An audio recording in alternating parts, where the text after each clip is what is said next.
اللہ تبارک و تعالیٰ نے یہ آیت کیوں نازل فرمائی کہ جب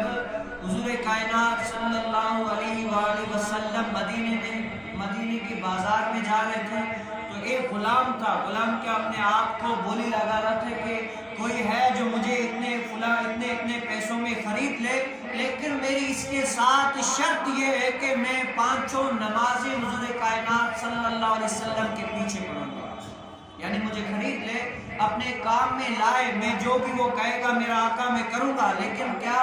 میں 5 نمازیں اپنے آقا علیہ السلام کے پیچھے نماز پڑھوں گا، مجھے اس سے منع نہیں کرے گا. تو حضور علیہ السلام نے دیکھا کہ دیکھو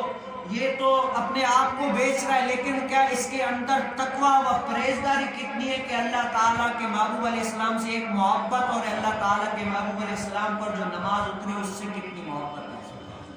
تب یہ آیت نازل ہوئی ان اکرمکم عند اللہ اتقاکم، تم میں سے سب سے زیادہ پرہیزگار متقی کون ہے؟ جو تقوی اختیار کرتا ہے وہ سب سے زیادہ متقی پرہیزگار ہے. ہاں اللہ تعالیٰ کے اولیاء کیا فرماتے ہیں کہ کسی نے تیری ذات پوچھنی کہ میرائیاں میں، ایہاں میں، اوہاں میں، جٹا میں نہیں، کیا وہاں پر پوچھنا کیا ہے؟ حضور کائنات صلی اللہ علیہ وسلم سے محبت کرتا ہے،